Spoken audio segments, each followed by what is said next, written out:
তখন ওই তিনজন কাহার ভয় পেয়ে গেছে, বলছে মহারাজ আমাদের কোনো দোষ না, ওই যে নতুন একজন কাহার লাগিয়েছি ও এইভাবে চলছে।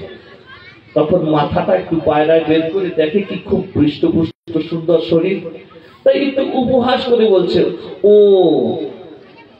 চলতে পারে না তো ঠিক মতন, অনেকদিন খাবার খায় না, দুবলা পাতলা হয়ে গেছে, শরীরে জোর নেই, মানে উপহাস করে বলছে, ব্যঙ্গ করে।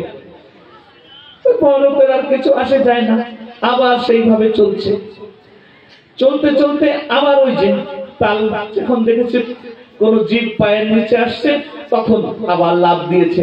আবার রাজা রঘুগণের মাথায় লেগেছে, যখন রঘুগণ এবার রেগে গেছে যে এই ঠিক মতো চলতে পারিস না নাকি, জানিস না ঠিক মতো না চললে তোকে দণ্ড দেবো, রাজার হাতে মৃত্যুদণ্ড পর্যন্ত থাকে। তখন জড়ভরত মনে মনে ভাবছে কি করে সাধু সঙ্গ, আর কোন একটা সাধুর যদি অপমাননা করে, সাধুর অপমান করে, তাহলে তার বড় অপরাধ হয়। তাহলে এর দ্বারা সাধুর অপমান করা হচ্ছে, কারণ ও তো জানে যে আমি সাধু, একজন ব্রাহ্মণ কুলে জন্ম, তাই অবমাননা করাতে অপরাধ হবে। আর যেহেতু সাধু সঙ্গে যায়, সৎসঙ্গের একটা মহিমা আছে যে সাধু সঙ্গ করলে পরে সৎসঙ্গের ফলে তার জীবনটা আরো সুন্দর হয়, মঙ্গলময় হয়।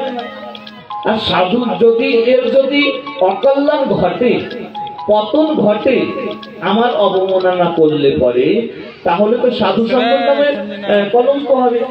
যে রাজা রঘুগণ সাধু সঙ্গ করার পরও ওর এমন অঘটন ঘটেছে, ভাববে না, সেজন্য ভাবছে। আরো একটা কথা ভাবছি যে কোন সাধু যদি কারুর ভার নিজের কাঁধের পরে নেয়, তাহলে সেই সাধু সেই ভক্তের কল্যাণ করে।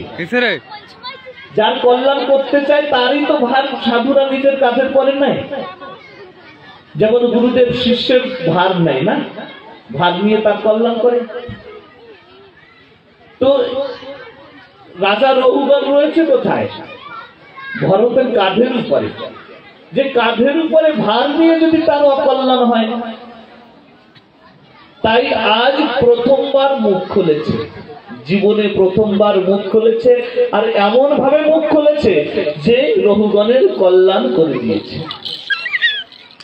আর এই রঘুগণ কে ছিল?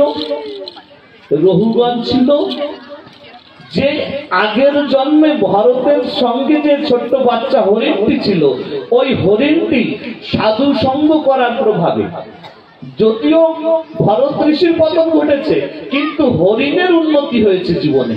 কেন? হরিণ তো সাধুর সঙ্গ করেছে, সাধুর স্পর্শ পেয়েছে, তাই সাধুর স্পর্শ সাধুর সঙ্গ করার ফলে তার জন্মটা একটা রাজার কোলে হয়েছে, এবং সেখানে গিয়ে তার সাধু সঙ্গ করার মনে লালসা হয়েছে।